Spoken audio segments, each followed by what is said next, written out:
আচ্ছা, আপনি কি কখনো ভেবে দেখেছেন আপনি মস্তিষ্ককে কতটুকু কন্ট্রোল করতে পারছেন? আসলে কি মানুষ তার মস্তিষ্কের পুরোটা ব্যবহার করতে পারে? না, পারে না। কিন্তু কেন পারে না? তার কারণ হচ্ছে অবচেতন মন বা সাবকনশাস মাইন্ড। আর ভগবানের দেয়া শ্রেষ্ঠ উপহারের মধ্যে সবচেয়ে অস্থির হচ্ছে আমাদের মন। প্রতিটা মানুষই জীবনে সমস্ত জায়গায় সফল হতে চায়, কিন্তু বেশিরভাগ ক্ষেত্রে দেখা যায় তারা ফেলিওর হয়ে যায় মনকে নিয়ন্ত্রণ করতে পারে না বলে। তাই জীবনে সফলতা পেতে চাইলে মনকে নিয়ন্ত্রণ করতে শিখুন।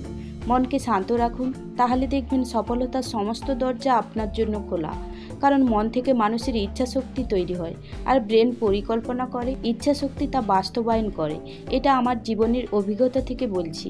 আর যদি মনকে নিয়ন্ত্রণ করতে না পারেন, তাহলে মন আপনাকে নিয়ন্ত্রণ করবে। মন থেকেই তৈরি হয় কাম, ক্রোধ, লোভ, মোহ। আর তার প্রত্যক্ষ প্রমাণ আরজি করে ধর্ষণের ঘটনা।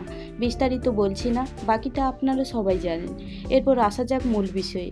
মনকে কি সত্যিই নিয়ন্ত্রণ করা যায়? হ্যাঁ, করা যায়। একটা এক্সাম্পল দিয়ে বলি তাহলে। আমাদের মন হচ্ছে ক্রিকেট খেলার মতো। ব্যাটসম্যান যেমন ব্যাট বল নিয়ন্ত্রণ করে, একটা আঘাতেই ছক্কা।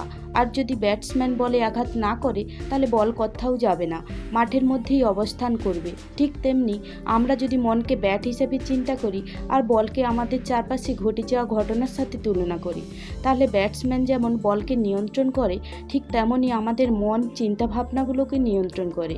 এক্ষেত্রে ব্যাটসম্যান যদি ফিট ও শান্ত থাকে, তার মনের স্বাস্থ্য যদি ভালো থাকে, আর যদি ভালো সিক্রেট জানে, তাহলে যেমন খুব সহজেই ছক্কা মারতে পারবেন, সেই হিসেবে আমাদের শরীর যদি সুস্থ ও মন হাসি খুশি থাকে, তাহলেই মন নিয়ন্ত্রণ করা সম্ভব।